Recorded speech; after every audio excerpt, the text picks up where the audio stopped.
Before we start, I want to again thank our sponsors, the Center for Public Leadership, the Gleitsman Program in the Center for Public Leadership, the Institute of Politics, and Columbia Pictures for allowing us to screen the film. My name is Daniel Rotman. I'm an MPA student at the Kennedy School of Government. I'm also a Gleitsman Fellow at the Center for Public Leadership. And I'm going to introduce our panelists, and in an ode to making sure I get everyone's bio completely correct, I'm going to take the time to read this. I want to start with Chris Robichaux. Chris is a lecturer in ethics and public policy at the Harvard Kennedy School. His work focuses on areas in moral and political philosophy. Currently, his research interests examine the value that truth, knowledge, and understanding have in democracies. And he's currently teaching a course on the responsibilities of public action at HKS. Let's welcome Chris, please.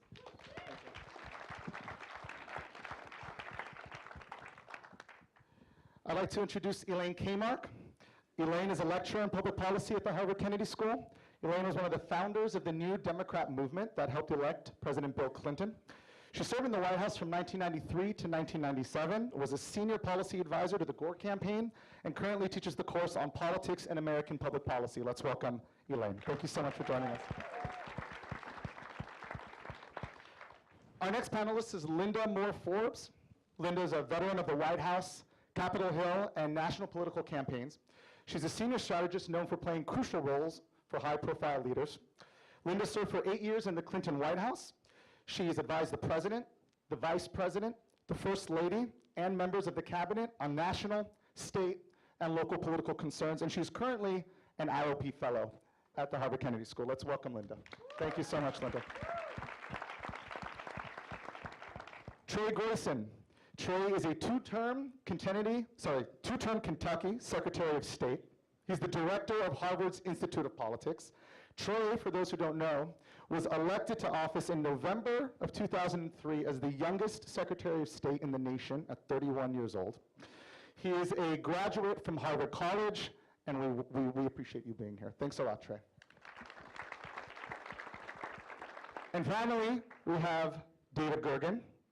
David is a lecturer in public policy, politics, and leadership at the Kennedy School. He's also the director for the Center for Public Leadership, senior political analyst for CNN, has worked for 4 presidents in administration, and for those who don't know, he has 21 honorary degrees. Thank you for joining us, David Gergen. So this panel is on ethics and leadership in politics, and for those who just saw the film, I kind of want to start it off. I'm going to kind of open this up to the entire panel. My first question is, so many people in this audience have chosen or will be working in politics or public service. Does the film depict politics accurately? And if so, how does one resolve these issues that they saw without losing their sense of hope or idealism? Can I shout out to you? Thanks. Sure. Hi, good evening, everybody. My problem with the film, and I think the students ought to understand this, is there is nobody who can deliver 356 delegates. Okay? That's ridiculous. I mean, it's the dumbest thing I ever saw. Like, where have the screenwriters been? I mean, if this was set in the 1960 campaign, the 1956 campaign, 1964, 1968 campaign, okay, that deal is a conceivable deal. But in modern American politics, no such thing, no such person exists. So I had trouble getting past that. I mean, since that was the premise for the deal, and oh dear, this deal's immoral, and blah, blah, blah, blah, blah, and this guy's going to be Secretary of State, and maybe he shouldn't be Secretary of State. And it's like, hello, what world are you in? You know, you're not in my world. So anyway, that's the basic problem. I think the broader point is that people in campaigns get very involved in believing that the ends justify the means. And that is a big problem. If you want to read the real world, heart-wrenching version of this, which as often happens in politics, reality is a lot better theater than theater, read Andrew Young's account of his experience covering up John Edwards' mistress, baby, pregnancy, etc. It is a gripping account. Apparently, it's going to be a movie. Somebody's making it into a movie. It is a gripping account. It's a heart-rending account of a young man, much like the young man in this movie, who really believes in the candidate, really believes in the mission, and is really, really disappointed. David, you've been in this business for over 40 years. You've worked with 4 presidents, and in your class on becoming a leader, you teach about the dangers of derailment. What advice do you have for today's young leaders who will inevitably face conflicts between their loyalty to their jobs versus their personal code of ethics? Thanks. Thank you for coming tonight. Thank you very much, Ray, for having the IOP co-sponsor this. It really meant a great deal to all of us. And we'll come back, and I want to make sure that people who put this together are properly thanked as well before we finish. There are many who say this film is terribly dark, and it's overly dark. I don't find that to be true.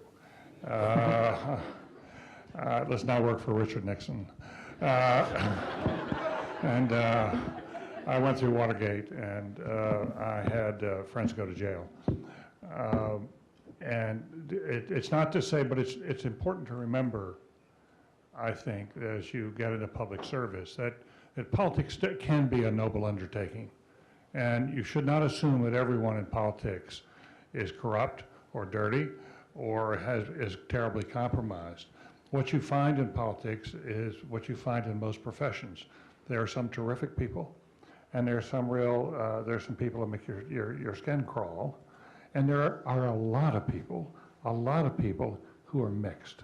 It is possible to have the idealism of that candidate and still have a flawed personality. And it's important to remember people. When George Stephanopoulos wrote his memoir about the Clinton years, he called it All Too Human, about Bill Clinton. And there's a lot about Bill Clinton that you could see some similarities there, obviously.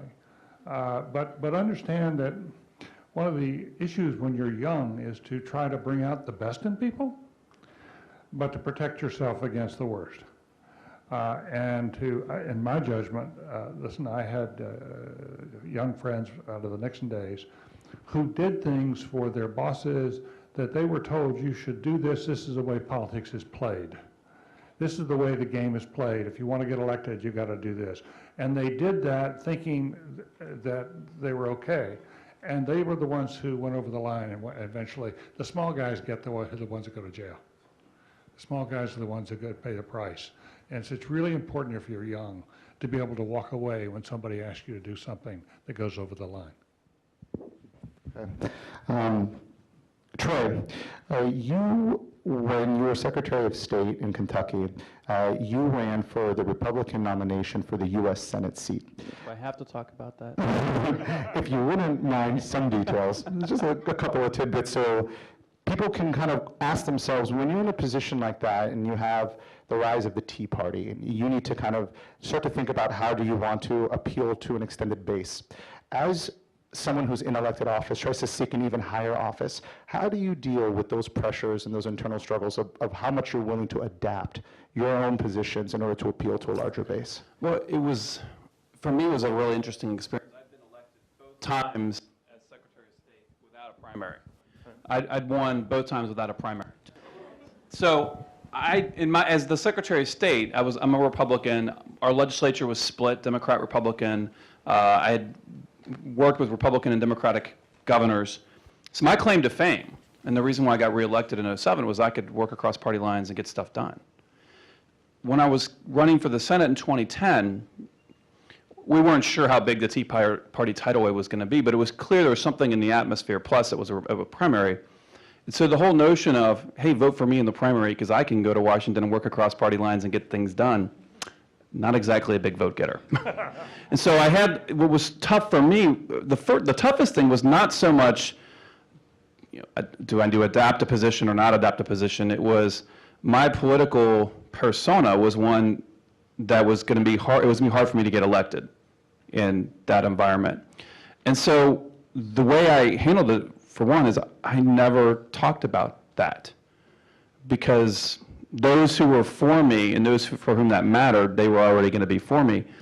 And it was a struggle because my personality was not the person. I was running against Rand Paul.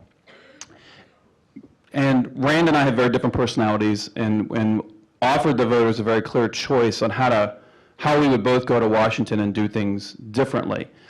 He was better suited for that environment. So I kind of set aside the bipartisanship argument. So that was difficult. But like I said, so sort of like my argument for my candidacy was very hard to advance in that election. I didn't really shift. It was not so much shifting a position as shifting an emphasis. Talking about things like balanced budget amendments and opposition to TARP and things like that. There were certain things that I would not do. Like I decided, I had seen too many elected officials, for example, run and say they supported term limits. And then when their term limit came, and they were going to self-impose the term limit, and that when it came time for that term limit to be self-imposed, very often they would not, oh, the voters really want me to stay. And so I decided, I'm not going to go do that. If I get elected to the Senate, I'm from a small state, I'm a poor state, I want to get seniority and help my state out. So I didn't back down on that, but that became a big issue. Every speech Rand would begin with, term limits and Washington establishment and all this, and I wouldn't compromise on that. And then on some policy issues, like the abolition of the Department of Education was a big applause line of Rand's, and I just couldn't fathom getting rid of the Department of Education, even as a conservative. Do you think if you had compromised, you might have won? No, no way. If I'd compromised, I would have gotten blown out I got blown out. I would have lost even more, because those folks who really did believe in me would have lost all respect at that point. So I was the wrong candidate for the wrong time. That happens sometimes in politics. And maybe if I can rub back to the question you asked David, even given all that, I would still encourage all of you to get involved. Run, find good people who are running. I still believe the system works. And it just wasn't my time, but it was my time the 2 prior elections.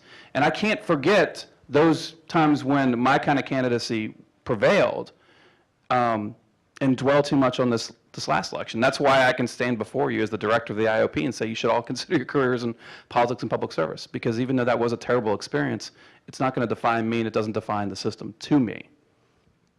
Okay, great. I want to ask Linda an interesting question about what young people who will be running for office one day should be looking at in terms of the reality of their past. You're a strategic policy analysis. You help guide candidates and campaigns. Right now, every phone and video has a camera, and our privacy is being recorded and stored forever. What advice do you have for students, some of whom will run for office one day, regarding the inevitable fact that some of our past indiscretions, silly mistakes, regrettable pictures in full drag in front of the Kennedy School at the talent show, which was me last year. Yeah, we all saw that. It's on Facebook. I don't know what to do about that. What do we do now that inevitably it's going to be seen? It's a new type of politics. What's your advice to young students? Well, I have to say, up until about a year or 2 ago, I would have said, don't do anything. Don't record anything. Anything could come back and bite you. You have to live your life like that. Be very, very careful about, even crazy, silly things that you do at college that friends are catching on their phones, that you're tweeting, that you're Facebooking, all that. The reason why I say my attitude is slightly different now is the sheer volume of it. Because chances are, it's not a guarantee, but chances are you will have many candidates in every election cycle that will have these crazy things that will have been Facebook tweeted, crazy pictures caught on someone's cell phone. So back in the day when it was that one smoking gun, in a campaign or an election cycle that really drove everything, or maybe 2, now there could just be so many that no one really cares anymore. And I think that's a good thing and a bad thing. I won't judge it. I Yeah, I know, right? Yeah, just, it just leaves so much that no one can keep up with it. Real quickly, I do want to say, too, that I agree with Trey, and I think everybody here that, I mean, I've spent 10 years on the Hill, 8 years in the White House. I've gone through government shutdowns, the Monica Lewinsky scandal. I've done 5 presidential campaigns. I've seen it all. I've never had an experience remotely like that. Not at all. I've loved every bit of it. There are wonderful people. I've had an amazing experience. I love politics. I feel so fortunate that I found the thing I love so young in my career. I was in college when I got involved in politics, and I can't strongly recommend it enough. This was an awesome movie. I loved it. There were more twists and turns, and it was very dramatic and dark.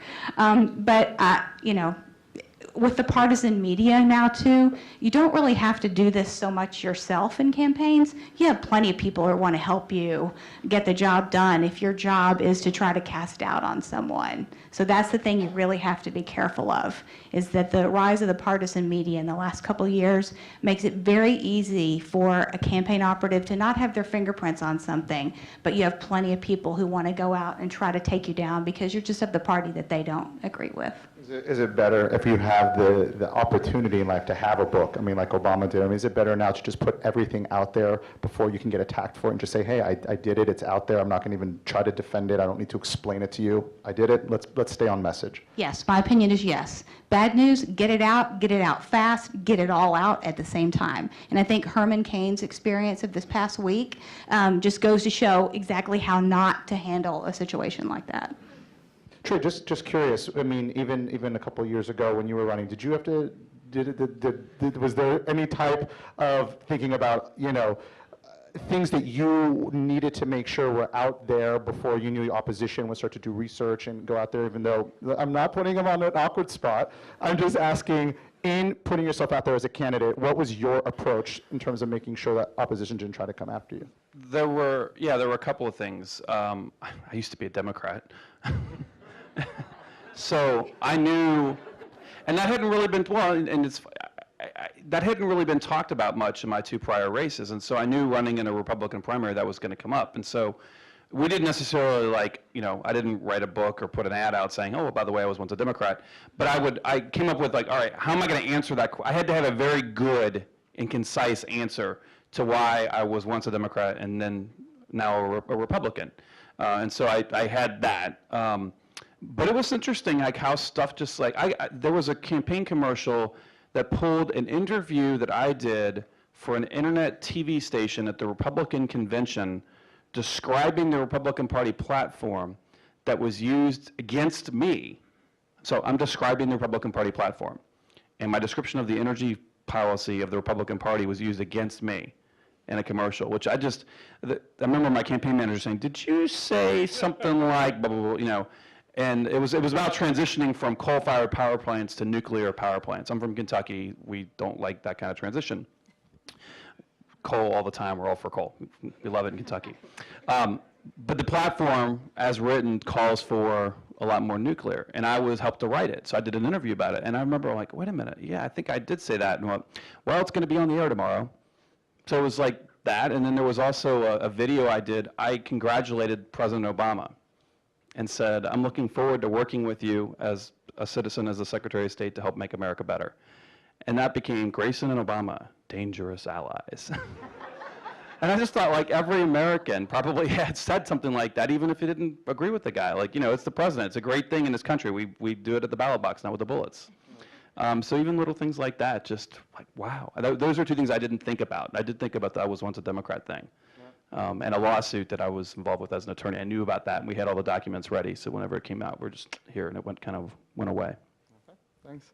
I wanted to turn the discussion over to the influence of money in politics. Turn over to you, Elaine. So from examples like the Supreme Court ruling in Citizens United, to the fact that last year lobbyists spent $3.5 billion in Washington, D.C. alone. It just seems to be a very challenging time to be an ethical politician, to keep the interests of your constituents in the priority of your mind. How can an elected official keep the best interests of their constituents in mind despite so many outside influences pushing them in different directions? It's a hard question. The harder question, though, I think politicians do that because politicians know they eventually have to answer to a broader constituency.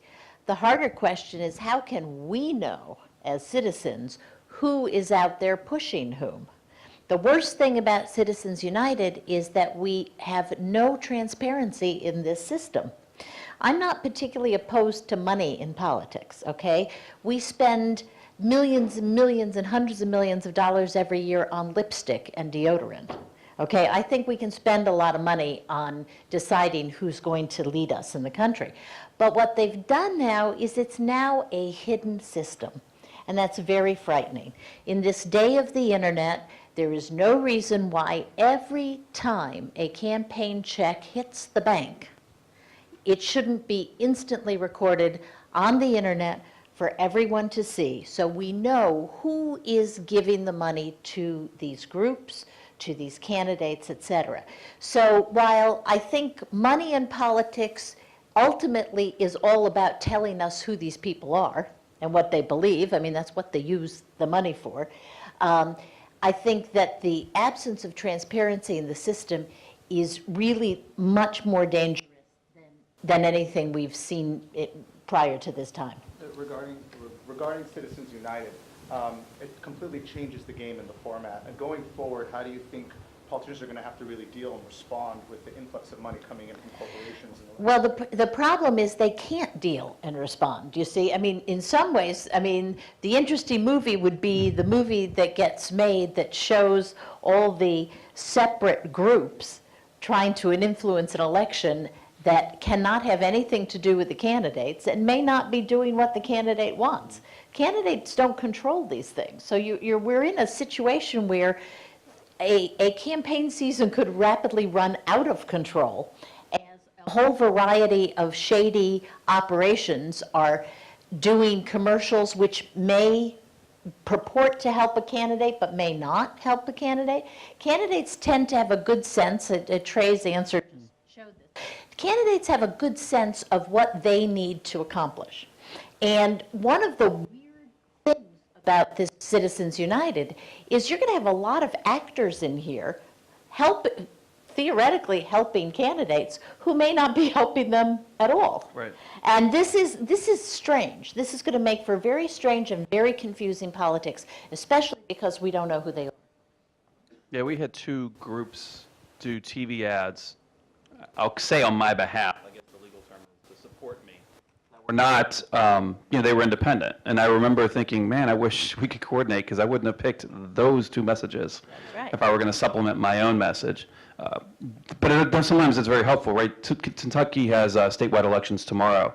And actually 2 friends of mine just put up, had an entity that raised some money and just put up an independent ad in the Attorney General's race, which I think is a dead-on message that the Republican candidate for Attorney General who's running against the incumbent Democratic AG, he's got to be ecstatic that they're running this spot-on message in the last week of the campaign. And we'll see if it's enough, whether it tips the election. But they got it right, but you can't control that. You cannot coordinate. And I will say that there really isn't, to the skeptics out there, they don't coordinate because people go to jail, and we don't want to go to jail. So this question is for Chris. In your class on ethics, you teach about Plato. And in the Republic, Plato notes that noble lies are necessary in politics.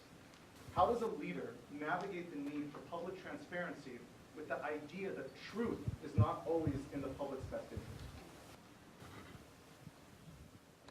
I mean, it's, noble lies, I don't know if I buy it.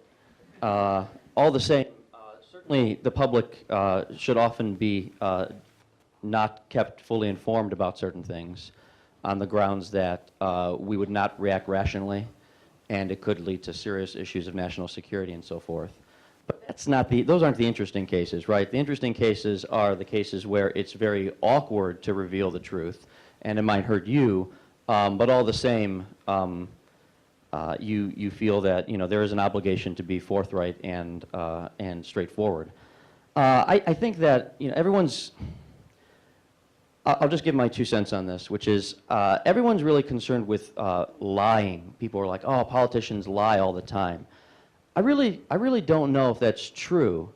I think, or if it is, I think there's two bigger concerns. One of which is a lot of times what we're told is completely either platitudinous or just empty of any content whatsoever. We're not lied to. We're just told just silly, empty, nonsense stuff that everyone wants to hear. Or, you know, there's nothing of interest to draw from that whatsoever. I think that's more damaging to the public conversation and to a republic than any sort of, you know, I wasn't forthright in telling you everything that was going bad in my life before running for office or anything like that. And the second thing is, you know, there's worse things in terms of deception than lying, you might think. I mean, there's dissembling, which is different than lying, which is you don't tell something that's false. You tell true things, but that leads people to draw false conclusions. I'm about to be Chris, let me interrogated ask you about this. Yeah. Yeah, let me ask this question. Going back to the film, what ethical tensions did you see in the film, and how did you think the Ryan Gosling figure might have resolved them in a better way?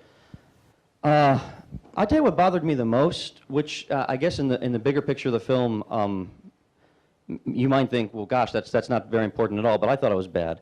I was really bothered by what happened to Molly before she killed herself, and in particular how she was left at an abortion clinic all day by herself. I think that's like, I don't know if anyone else caught it but one of the problems was everyone was so caught up in the bigger picture campaign. I mean, she's brought to the clinic and left there all day, and she's calling him. We find out later that she's calling him, and he didn't. I mean, you know, Ryan Gosling's character wasn't being malicious in ignoring it. He was just so wrapped up in everything else going on that he forgot. I mean, that's not the kind of thing that you want to forget. You know, did that lead to her suicide? I don't know. You know, I have to think about that more. But the deeper thing behind that is sometimes you can get so caught up in the campaign or the bigger picture that those moments, those things, those crucial moral moments, and that wouldn't have cost him. You know, it wouldn't have cost him to be there for her. Just get lost, and I think that's a tragedy. And it seems like the general consensus here from the panelists is even though the movie is a Hollywood movie and dark and dreary, it just doesn't seem realistically like you ever see these types of extremes. Well, I would say there are two things jumped out to me. The moment that he didn't tell Paul about the conversation that he was having with the other side, I was like, oh, this is going to be so bad. Because, you know, the level of trust that you have in this band of brothers and sisters that you form on a campaign, it is everything. Mm-hmm. And so the moment that he didn't just go ahead and tell him, this person has reached out to me, should I meet with them? You're out of town. Maybe I'm going to find out something that's useful to us. I mean, whatever. But you have to have that support and backing and cooperation of your team saying, yeah, go do this. The moment he got out there by himself, I thought this can only have a horrible, horrible end. And then the other part of it is just showing how things can escalate. It's sort of that old cliche of, oh, what a tangled web you weave when you first start to deceive. It just can get bigger and bigger. And the other thing that is a little bit, a little scary about, you know, working in politics at a high level and campaigns at a high level is that things can unravel on the national stage very publicly for you if you're not careful. I mean, I have to say, I've always approached things with, if anything can ever be taken out of context, if anything can ever be misconstrued to my detriment, it could happen, and I have to be incredibly careful because it's a high wire act. I don't agree that this totally distorts reality. I came into the Clinton White House in the first 6 months and got to know Vince Foster. I knew him for about a month. Here's a guy who killed himself, committed suicide because of the environment in which he found himself. This sort of dog-eat-dog kind of quality of personal politics of personal destruction, you know, drove him over the edge. Have people engaged in cover-up of candidates' humanity, so to speak, of their indiscretions? All the time. All the time. Are people asked to make compromises? Yeah, you asked to make compromises in order to promise a job to somebody so you can get the office. That happens. It happens to be against the law. That's a violation of federal law to promise somebody a vice presidency. in exchange for whatever delegates they can still deliver. But these moments happen. What you find here is it's very compacted, so that a lot of different scandal moments are, I think, brought into one place. And is this kind of scenario extremely unlikely? Absolutely. Made a better movie, but if anybody thinks that this is like far worse than anything that really happens, I think you need to lose a little bit of naivete. I think you're right. It's the sheer volume. I felt very, very sad for the young lady. And I think that as much as things are certainly a lot better than when I was a young woman in the Carter re-election campaign in 1980, when I was even older than this young woman in the film, the fact is that of all the people in the campaign world, the young women are the most vulnerable. And they're caught up in the drama of it. They are very vulnerable to the old guys around who are away from home and away from their spouses. Including the candidates. Including the candidates. And they're also quite dispensable. And that was, I thought, the heartbreaking thing was not only that she was left at the abortion clinic, they fired her. Yeah. Okay? She's the daughter of the Democratic National Committee Right. chair. She's the daughter of the, I mean, that hit me as just so, not only heartbreaking, because they clearly regarded her as expendable, but also stupid on many, many levels, okay, including the fact, and this, by the way, did happen in real life, when they put Monica Lewinsky over at the Pentagon, it was a strategic disaster of the first order. And what it showed that was that they didn't care or even think about what young women in their 20s are like, and how difficult this is for them, how emotionally involved they are. So basically, whoever, I actually know the answer to this, but whoever made the decision in the White House to send Monica Lewinsky to the Pentagon started this unraveling, right, that probably would not have happened had she been kept in the family. And they only do this to young women, frankly. Okay, they only do this to young women. Young women get all the punishment, the men don't. And the other thing I guess I would say is that most of the people, even in presidential campaigns, they're young. Yeah. You know, these are people who, I mean, obviously in my campaign, nobody was over 30, except the candidate. I wasn't over 40. But presidential campaigns are staffed by young people who, like Ryan Gosling, usually have a strong, passionate belief in the candidate, don't have a lot of real life experiences. And so when things happen, when they're put in tough situations, they don't have any reservoir of experiences to draw from.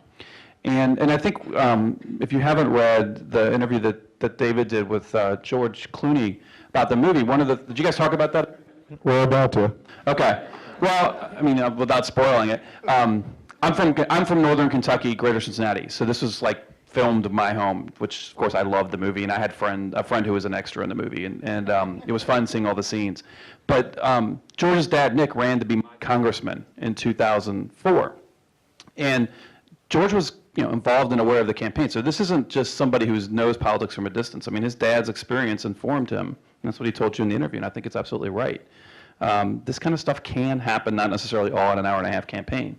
But I remember I had to watch this a week ago because I was moderating a forum that we had back at the IOP just now, and sitting in the back just like, wow, these ethical dilemmas. And I didn't know much about the plot of the movie, and I was glad I didn't when I walked in, because I didn't know. The loyalty thing was a big, like, whoa, that's going to be bad. That's going to be real bad, because that's like the number one word in politics, loyalty or death. And,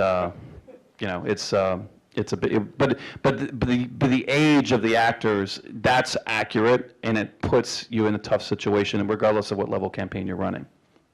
To David's point, too, I can say probably the part that made me the most upset about seeing the investigation into the Monica Lewinsky scandal and all of that was and a young man who interned for me in the political affairs office at the White House ended up going on to serve in the Oval Office area, right outside the president's office, and he had to get an attorney and go through the courthouse to and from a million times.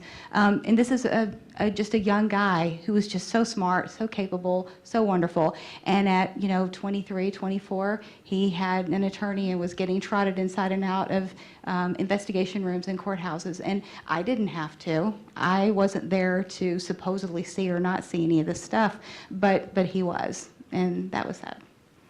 Got it. Appreciate your time, panelists. We're going to turn it over to the audience for questions in a second, but Trey did mention that David did get the opportunity to interview George Clooney for the movie. I don't know if any of you guys know this, but David has actually an extended relationship with this movie because David got to go to Lake Como and spend some time with Mr. Clooney and interview Mr. Clooney. And actually, you guys should read the Parade article. It's actually a very candid conversation they had. I thought it was great. But I was wondering, for those who also like to watch Anderson Cooper, who did an amazing piece on this, I was just wondering, you guys It's like Trey's last election, you don't have to go there. certain things go left unsaid.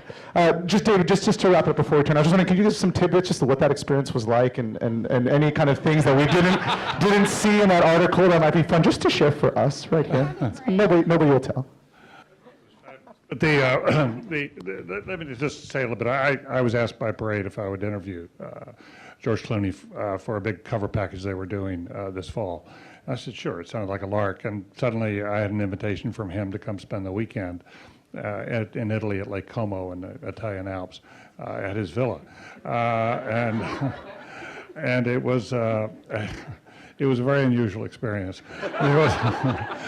It was sort of one of these one-offs. I counted it up as I left. I was there 48 hours. I had 10 hours of sleep, 20 hours of talking with him.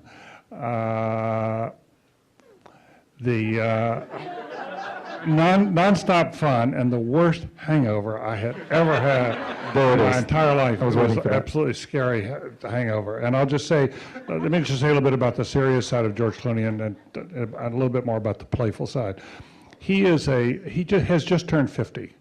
And he got the first edition or first copy of the AARP magazine, which came, and he said, quote, it scared the shit out of me when I got it. And he started to write a letter back to them and said, he'd been chosen the sexiest man alive a couple of times in People magazine. He said, you should run a cover story on the sexiest man still alive.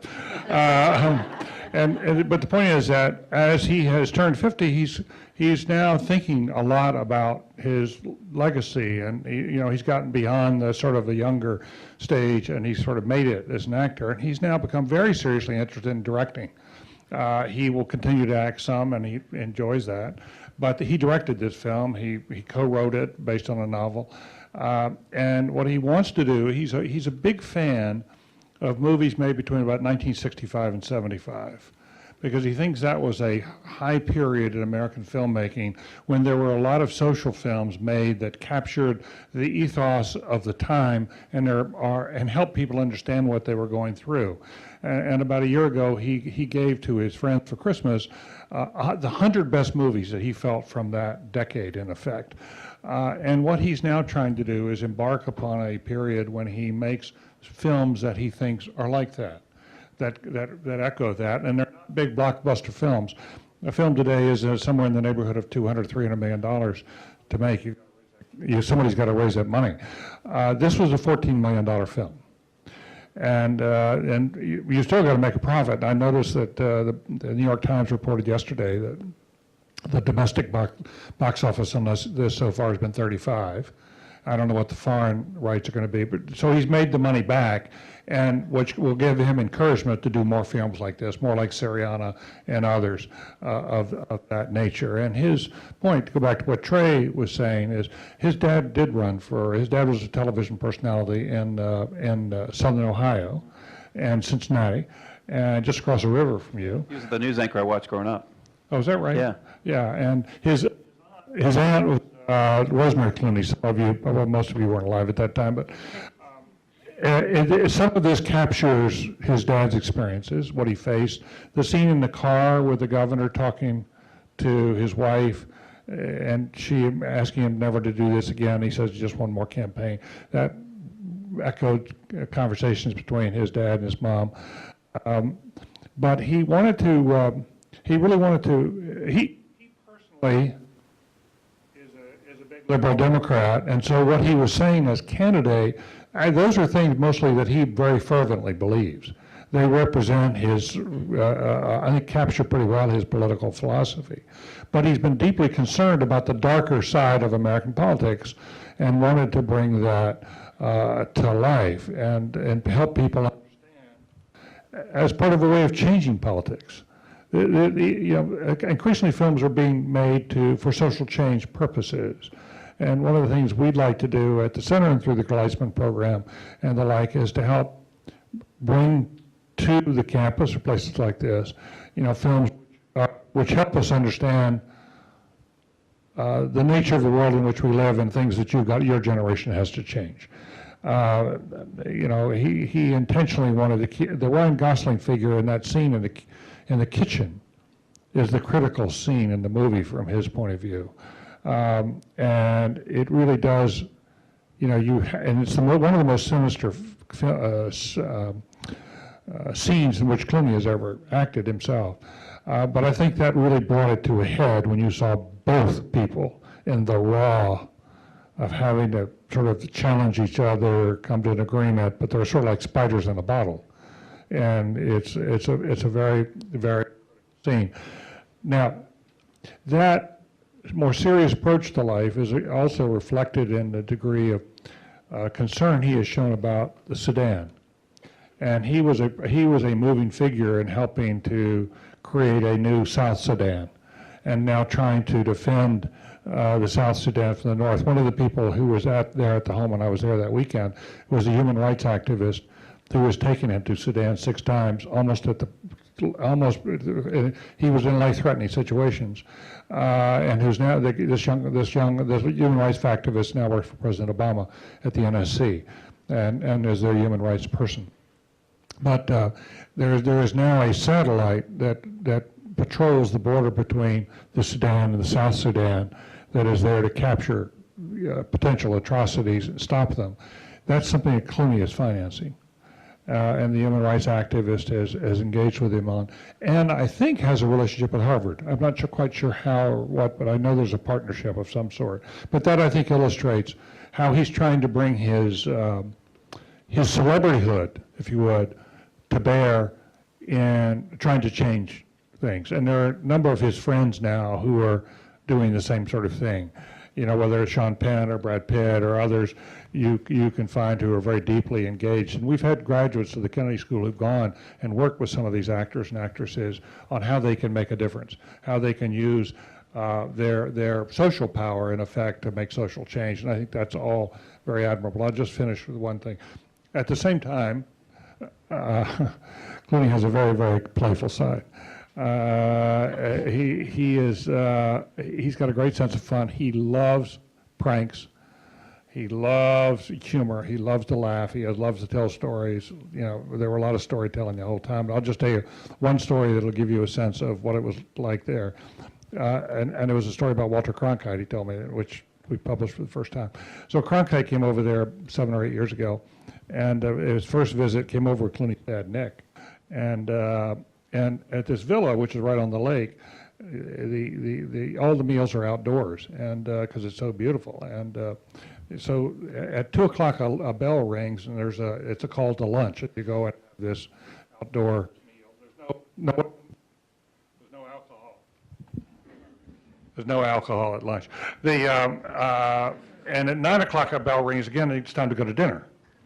So Cronkite comes, about a dozen people there. And at the end of a fairly relaxed lunch, Cronkite asked Clooney, well, George, what's the dress code for dinner? And Clooney looks at him and says, Walter, it's black tie. Well, Cronkite knew this is Hollywood, and he didn't know what, people in Hollywood live strange lives. So he had brought a tuxedo with him. So at 9 o'clock, bell rings. Cronkite comes down. He's all dressed to the nines. He's got his tuxedo on. He's got he's just really all splendid. And he comes down, the other 11 guests are already at the table. All 11 are dressed in bathrobes. So at this point, Cronkite says, God damn it, George, you told me. And so he stomps off, and he's a little elderly by this point, so he shuffles off, actually, and goes back up to his room. takes a while, gets his tux hung up, gets into his bathrobe, comes back down, and all 11 people are in tuxedos.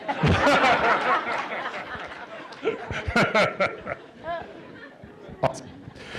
We're going to open it up to questions from the audience. If you have a question, please raise your hand. We have people who will bring mics up to you. I see you right stand up. Right there. Stand up. Hi, my name is Alex Remington. I'm an MPP1. I'm in Chris Robshod's core class, but I did want to address this to David if I could.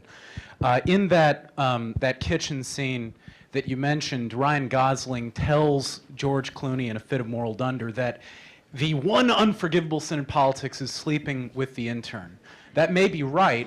It certainly would not be correct regarding the media's perception of Clooney himself. At least that would be my assertion. I believe that we hold our politicians who are public figures to a different moral standard than we hold our celebrities who are public figures, even if they both take a position on the Sudan.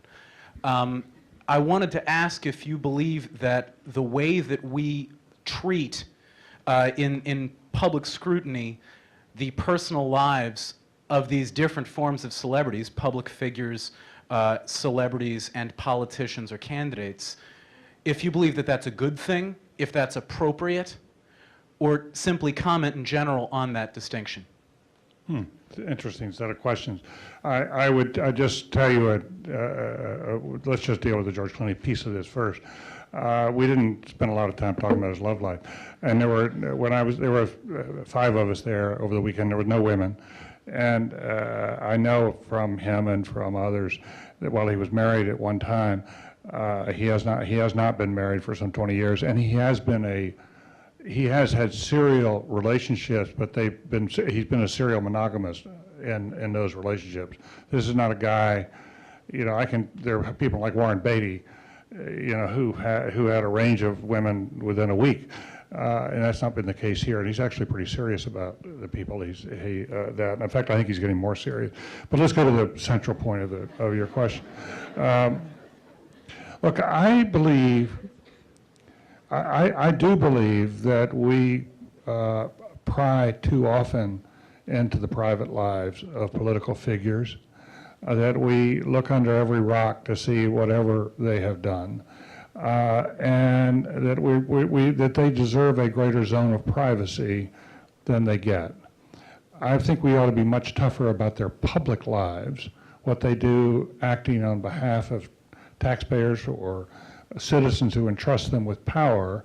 I think to go back to Elaine's point, there ought to be much more transparency and accountability right from the campaign into government, and people ought to be held to very high standards. But people who run for office are human beings too. They're going to frequently have something in their past that I think can be dug up, but unless it's egregious. If somebody is accused of beating a woman, that to me is egregious and needs to be known. If there are some of these lesser things, I think we get way too hung up on it, and we ought to be more mature about it. And I just want to go back to finish up on one last point. Goes to the question about worrying about when you're in your 20s, what can be held against you when you're in your 40s. Unless it's egregious, I again would say, go live a full life and don't sweat this stuff.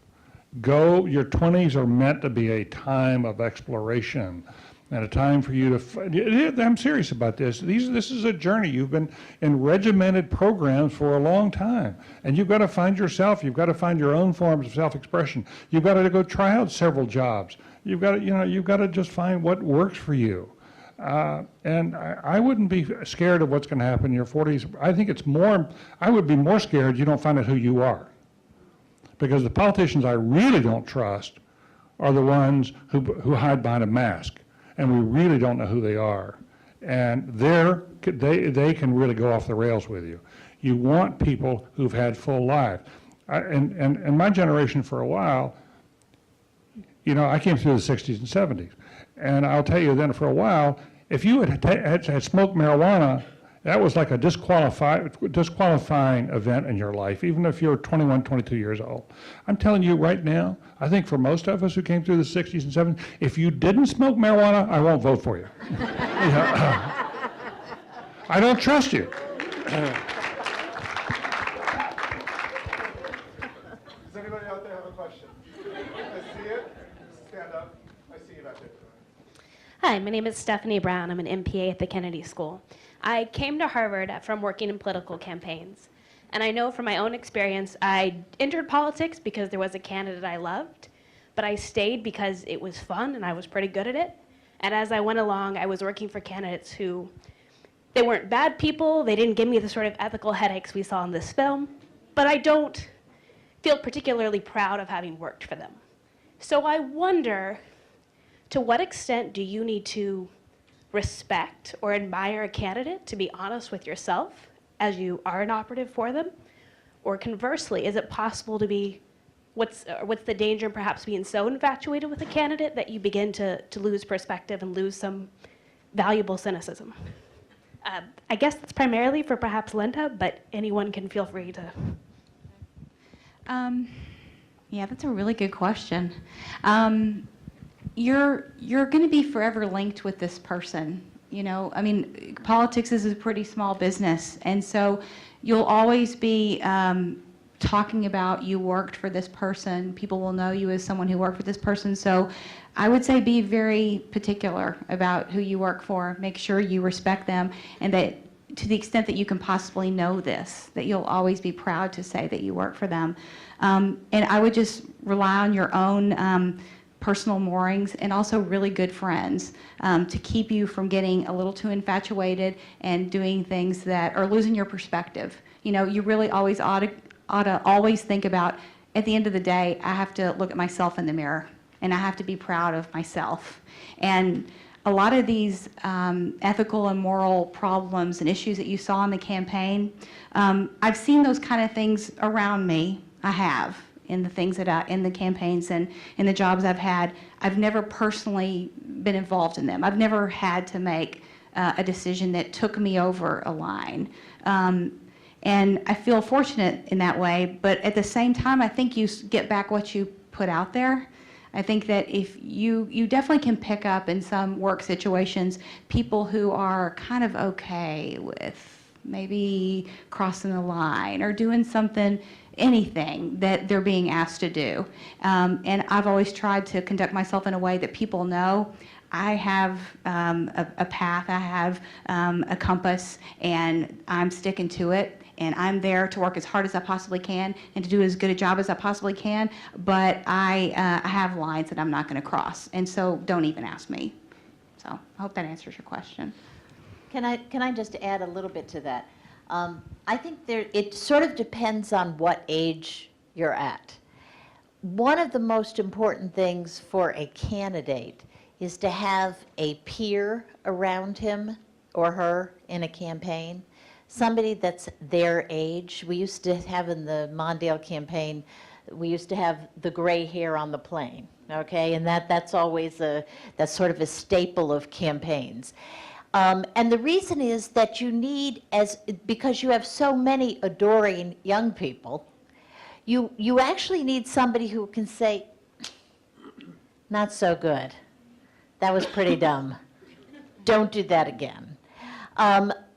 Good political wives fill that role, but the wives are often off on their own. You know, if they're a good political wife, they're out campaigning on their own, and so they can't do that all the time.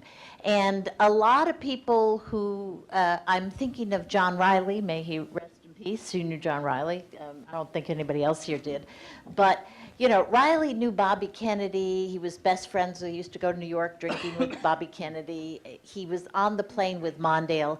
He was Mondale's age. He was Mondale's peer. Mondale didn't pay him, right? He didn't have to worship Fritz Mondale. And he was really good for him. You know, he was just really, really good for him. I was a young person. I worshiped Fritz Mondale. You know, whenever I saw Vice President Mondale, I was like, wow, he talked to me. You know, I was really happy about it. But I also realized that there was this other thing going on. that I thought was very, and experience has shown, it's very valuable for somebody in the campaign to have that relationship. And so I think these relationships vary by age, and there's different purposes to different relationships in a campaign setting.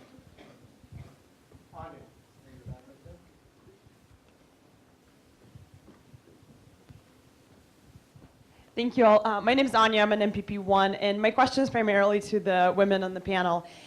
In the movie, there are, 3 female characters. There's the wife, the intern who gets literally screwed by everyone, and figuratively, and there is the reporter. So as a woman who's interested in politics, that made me really sad. So really my question is twofold. One is, how do we change that? And 2, what advice do you have for young women to become successful, to help each other, and to stay grounded, and to not get, not end up in these really sad situations? Never walk into a hotel room alone with the candidate. Start there, okay? I think that young women are extremely vulnerable. I think they are taken advantage of in campaigns. I think even in this day and age, young women are used and abused in campaigns. I think there's an intensity about a campaign, and unlike other jobs, campaigns end, so people can get out of it, okay? So that, if you're working for Coca-Cola and you're having sex with somebody, that person might be around in another 10 years, to be bothering you or whatever. Campaigns end, everybody disperses, etc., and it creates a different kind of environment. Things are certainly better than when I was young. I mean, there's no doubt about it. When I was young, men regularly did things that they would go to jail for now. I mean, and that was just sort of standard operating procedure, and I'm talking now 30 years ago. But it's still not a great situation, and there are still not a lot of senior women. The presence of senior women helps to break that boys group where, that boy mentality where anything goes and anything can happen.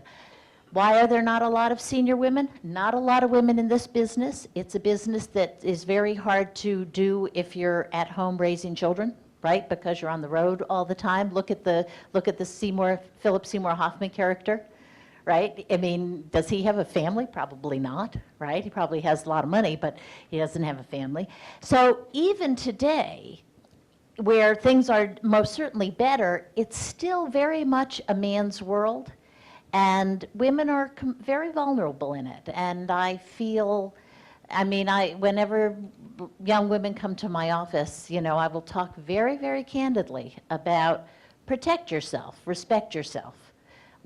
And you know what? Sometimes the girl who does go in the room with the candidate and close the door, she may get ahead for a while, but not in the long run.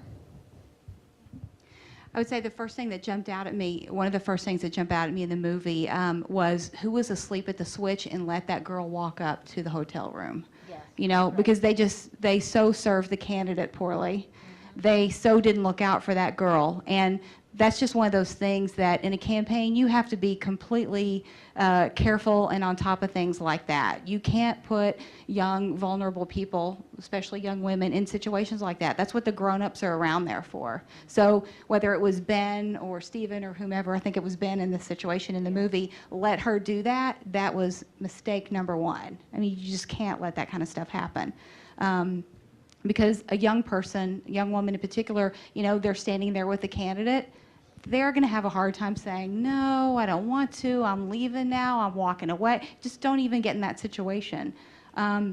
What Elena said about it being, a lot of male domination, still in the campaigns, part of that too is because so many men run for office. One thing I've talked about in my study group is that, when you're very involved in a campaign, especially at that core level, this is going to sound kind of crazy, but there's a certain level of comfort, of inner circleness that comes with being able to walk into the bathroom with the candidate.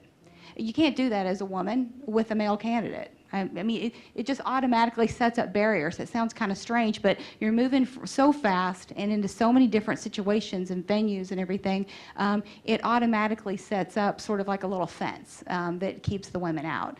I will say, having worked in the Clinton White House, you would think with what we saw and what we talked about tonight, that could be a bad experience or a tricky experience. For me, it was a very, very good one. There were lots of women in there. I think we all did incredible work, and we were all very proud of it, and I made lifelong friends.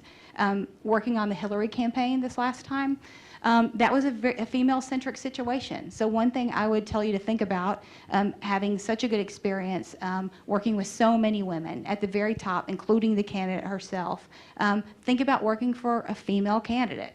When you look at all the female chiefs of staff on the Hill for senators, members of Congress, they mostly work for women. So I would encourage you to really look at women who inspire you, who are running for office. And if this is, in particular, this is something of concern to you, that is a good path to go. I was just wondering if you could talk more about if you think the American public is ready for more than just the fluff that politicians need to deliver in order to win an election, and if they do deliver on whatever notion of the truth that you're discussing, does that sort of hurt their electability? A few things on that. It's a really good question. The public ought to be ready for it more. I don't know yet how ready it is, and here's what I mean by that. Things aren't structured for the kind of conversations that I would love to see candidates give us in the public arena. Most of the debates that take place, there was one this weekend, I guess, between King and Gingrich, which was a little different. But by and large, you're given 1 or 2 minutes to get out your point. And this should all strike us as insane, right? I mean, people are being asked substantive policy issues that have deep and interesting, consequences across a wide platform of things. Go, 2 minutes, You're not going to hear anything. It's not true. I mean, sometimes op-eds will be written by candidates, but not all the time. What I'm trying to say is, first of all, there aren't a lot of outlets that we've given candidates to make a longer, more deliberative, more detailed case for their positions. And I think that we ought to try to create structures that do that. That's our job, one. Our job is also to listen. I can imagine, sadly, a lot of people going, what, huh, whatever, next, I mean, we are all the click, click, next generation, and that's a little tiresome as well. If someone's going to say, look, I'm going to give you my case for whatever in 10 or 15 minutes, please listen for 10 or 15 minutes. I mean, sit there and listen. But on the candidate side, I get a little tired with them saying things that are either, I complained before about them being pretty vacuous, but when they say something really interesting, they leave that just sort of floating out there as well, and that drives me crazy. For instance, I think just this past week, Mitt Romney, Governor Romney, said that we have a moral obligation, his words, I think it was exactly the quote was, we're morally responsible as a country not to spend more than we take in. Now, I mean, my eyeballs almost fell out when I read that, right? I was like, whoa, right? I mean, I personally think it's false. I think, it's very false. But all the same, great, let's hear it. No, it was just that line. It was just said, and then we moved on to something else. You can't do that. Like, I mean, for me, and I know we don't have a lot of time, ethical leadership involves more than just sort of not cheating on your spouse or sending pictures of your crotch to young people or things like that, right? I mean, part of it involves like showing people how to have a moral conversation about policy issues that really matter to you. So if Governor Romney is going to say that, I want to hear more. If Hillary Clinton, when she was running, she said at some point, I don't remember when, health care is a right. Well, that's a controversial and substantive thesis as well. You might think providing health care to everyone is a good thing or something that we ought to aim for, but a right. Now you're talking strong language here. What's your case for that? We don't get this that much, and I want our political leaders to be courageous enough to give us a more detailed line of thought on these matters, and I want us to give them the structures and the patience to make that case. Good, yeah, right on, yeah. Good. Before we wrap up, I just wanted to ask one more question that was on my mind, and then Dave, I'm going to throw it back to you so we can thank all the amazing staff that helped set this up. The relationship with the journalist, so the Marissa Tomei characters, for all the press secretary, comms directors, campaign managers, and politicians in the room, is that the real deal? Can you not develop a relationship at all with someone in the press to really think that this kind of tit for tat won't come back to bite you? I mean, is that really the reality of what a relationship might be like? She said, this is business. We never had a close friendship in the first place. And I was kind of concerned in terms of thinking about going and working on the Hill and working as an assistant press secretary, anything like that. What is the true relationship like with a journalist? Can you never just really trust their intentions at all? I'll take, yeah. I mean, we've got a whole study group about this, actually. We've got one more left. Christina's study group meets what day? Are you here, Christina? It's Thursday. Thursday, yeah, that's right. We got liaisons here. The answer, I think that was a little too cynical of a portrayal. I think my observations in government in Kentucky, and then as a candidate where we interacted with a lot of the national media, was that you can have a relationship that goes beyond transactional nature, but that part's there. I mean, Christina's actually last week's study group was a really interesting. She had two folks with whom that she covered. She covered their candidates, and they were describing how they would exchange information back and forth, and how this is somewhat commonplace. But you could tell there was a genuine level of respect, most importantly, but also, friendship, or at least likability. They liked each other, and so I thought that was a little bit too harsh of a criticism. But there are reporters who are out there whose sole job is to just get you. But usually you can figure out who those are. You can ask around. I mean, they're the ones who've been around for a while. They're your colleagues on the press corps, the press secretary. They'll let you know. For the most part, though, if you respect them, they have deadlines. They need to feed the beast. You have to feed the beast. They have editors who are demanding content. You can develop a working relationship, and our goal was always to try to be fair to them so that they would be fair to us. Not partisan towards us, but just fair. Give me the fair shake. Don't come after me, because so we tried to develop that kind of relationship, and for the most part, it was pretty successful. Okay. Awesome, thanks. Before we give a thanks to our panelists, I just wanted to throw it to David so we can give appropriate thanks to everyone who set this up for us. Sure. I just want to just end on this note, though. I first of all, I do think relationship with reporters need to start as professional relationship, fellow professionals, and then over time, with some, you may develop closer, real personal ties. But one of the things that's important to know is that it's the coming of women to the press corps and the great numbers who are in the press corps that really has cleaned up a lot of the behavior in campaigns. I mean, there are some instances you don't go into a bedroom with a candidate, but a lot of the shenanigans that used to go on in campaigns has disappeared because the women coming to the press corps said, we're not standing for this. We're not going to put up with this. We don't want this all boys club kind of camaraderie, reporters setting up, campaign people with sleeping with campaign people and that sort of thing. A lot of that has disappeared. And I think that even though there are these moments when compromise, you're faced with difficult choices of compromise, and you really have to be strong and you have to be capable of walking away. It's really, really important to be capable of walking away if you're put into a compromising situation in campaigns. But I think that all of us up here would say it's still worth it. It's still worth it. It can be a noble undertaking. It is the way you bring a lot of social change. And being on a campaign team, it's something when you're young, it's exciting. You just see things you would never have seen before. You come to understand the country in a different way. You just understand how how important power is in a society. I just think I think to a person, all of us who've been involved in campaigns would say, yeah, it was really worth it, especially when you're young.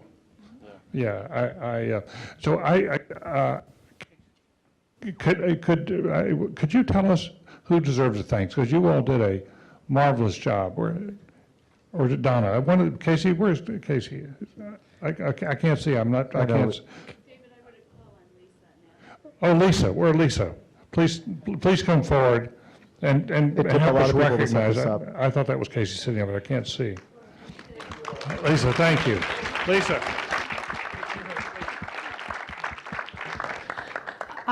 Thank you so much for being here. It has been an incredible evening all around. I'm blown away by your remarks, and the gratitude goes to so many people at the Center for Public Leadership: Louisa Pellerin, Patrick McKiernan, Nancy Howley, Donna Calico, Executive Director Mike Zuckerman, and the Student Advisory Board for the Center for Public Leadership. They are everywhere.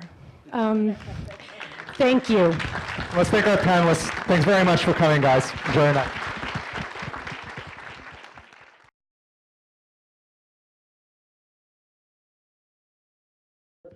Senior political analyst for CNN, has worked for 4 presidents in administration, and for those who don't know, he has 21 honorary degrees.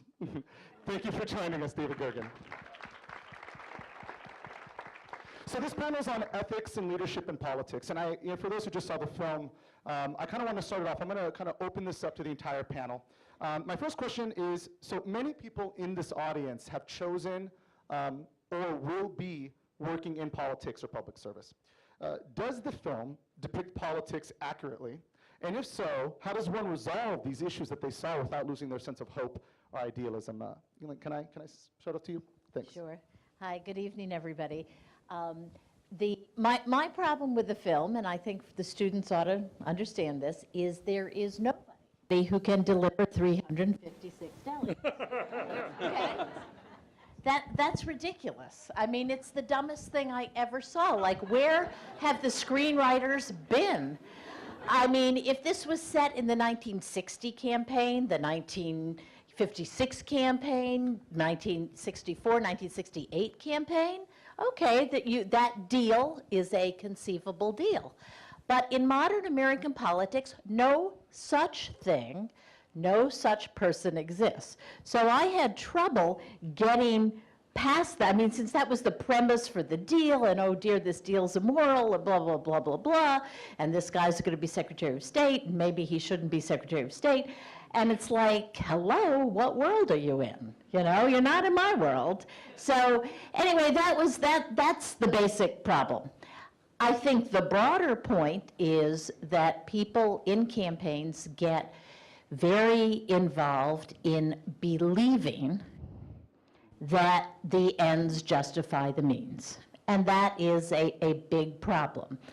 If you want to read the real world, heart-wrenching version of this, which as often happens in politics, reality is a lot better theater than theater, read Andrew Young's account of his experience covering up John Edwards' mistress, baby, pregnancy, etc. It is a gripping account. Apparently it's going to be a movie. Somebody's making it into a movie. It is a gripping account. It's a heart-rending account of a young man, much like the young man in this. But like I said, so sort of like my argument for my candidacy was very hard to advance in that election. I didn't really shift. It was not so much shifting a position as shifting an emphasis. Talking about things like balanced budget amendments and opposition to TARP and things like that. There were certain things that I would not do. Like I decided, I had seen too many elected officials, for example, run and say they supported term limits. And then when their term limit came, and they were going to self-impose the term limit. And that when it came time for that term limit to be self-imposed, very often they would not, oh, the voters really want me to stay. And so I decided, I'm not going to go do that. If I get elected to the Senate, I'm from a small state, I'm a poor state, I want to get seniority and help my state out. So I didn't back down on that, but that became a big issue. Every speech ran would begin with, term limits and Washington establishment and all this, and I wouldn't compromise on that. And then on some policy issues, like the abolition of the Department of Education was a big applause line of Rand's, and I just couldn't fathom getting rid of the Department of Education, even as a conservative. Do you think if you had compromised, you might have won? No way. If I'd compromised, I would have gotten blown out I got blown out. I would have lost even more because those folks who really did believe in me would have lost all respect at that point. So I was the wrong candidate for the wrong time. That happens sometimes in politics. And maybe if I could rub back to the question you asked David, even given all that, I would still encourage all of you to get involved. Run, find good people who are running. I still believe the system works. And it just wasn't my time, but it was my time the 2 prior elections. And I can't forget those times when my kind of candidacy prevailed. And and dwell too much on this last election. That's why I can stand before you as the director of the IOP and say you should all consider your careers in politics and public service, because even though that was a terrible experience, it's not going to define me, and it doesn't define the system to me. Okay, great. I want to ask Linda an interesting question about what young people who will be running for office one day should be looking at in terms of the reality of their past. You're a strategic policy analysis, you help guide candidates and campaigns. Right now, every phone and video has a camera, and our privacy is being recorded and stored forever. What advice do you have for students, some of whom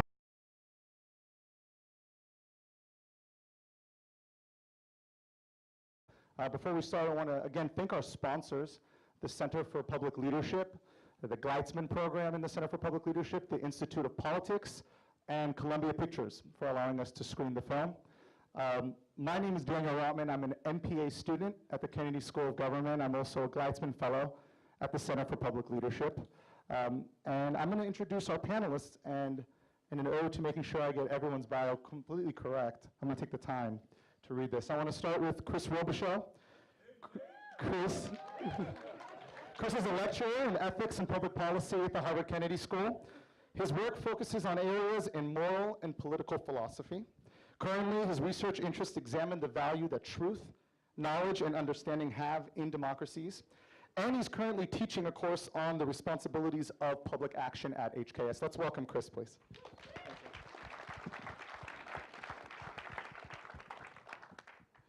I'd like to introduce Elaine Kmark.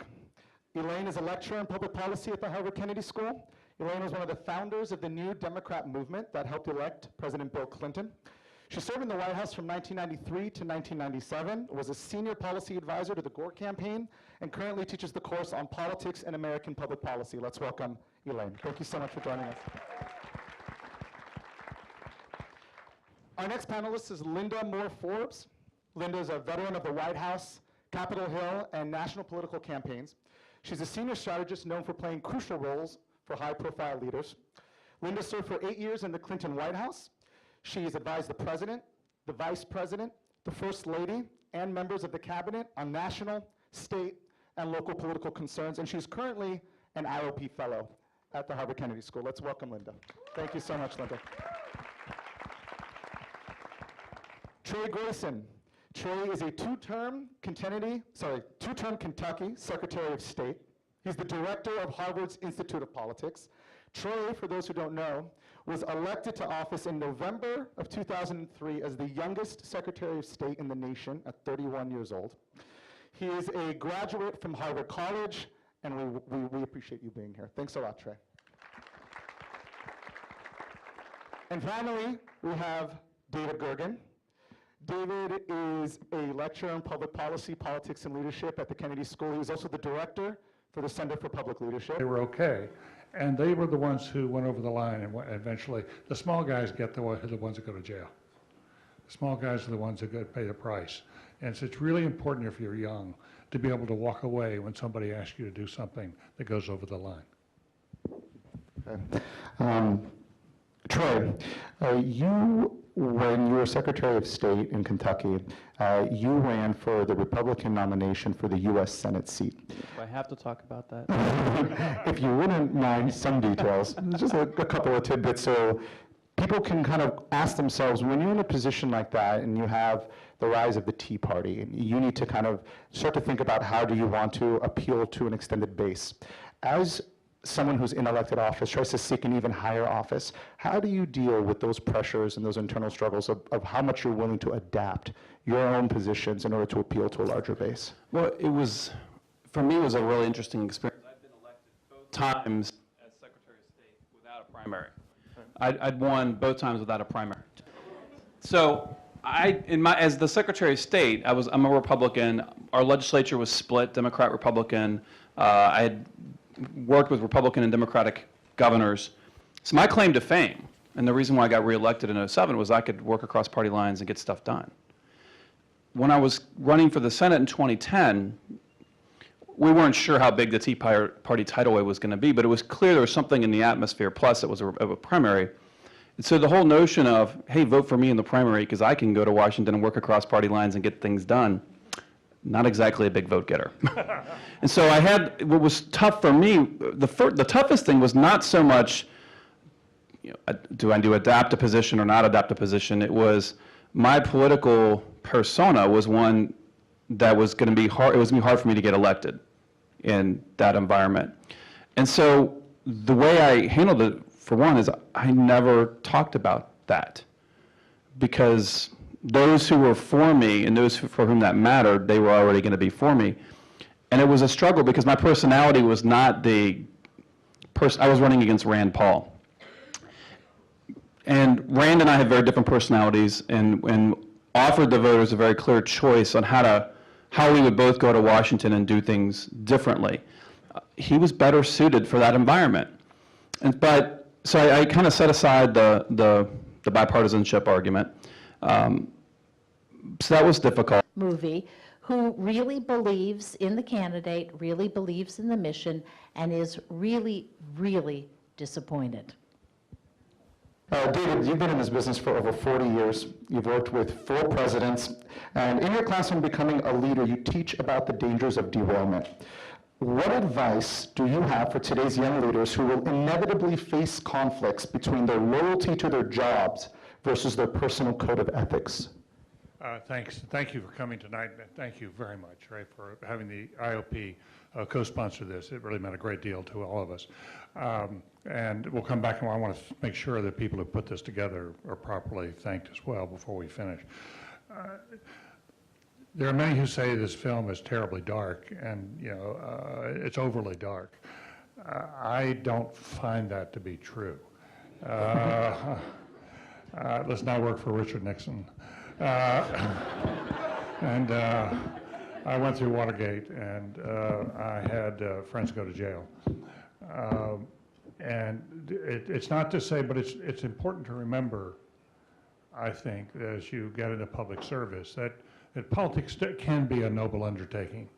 And you should not assume that everyone in politics is corrupt or dirty or is terribly compromised. What you find in politics is what you find in most professions. There are some terrific people, and there's some people that make your skin crawl, and there are a lot of people who are mixed. It is possible to have the idealism of that candidate and still have a flawed personality. And it's important to remember people. When George Stephanopoulos wrote his memoir about the Clinton years, he called it All Too Human, about Bill Clinton. And there's a lot about Bill Clinton that you could see some similarities there, obviously. But understand that one of the issues when you're young is to try to bring out the best in people, but to protect yourself against the worst. In my judgment, listen, I had young friends out of the Nixon days who did things for their bosses that they were told, you should do this, this is the way politics is played. This is the way the game is played. If you want to get elected, you got to do this. And they did that thinking that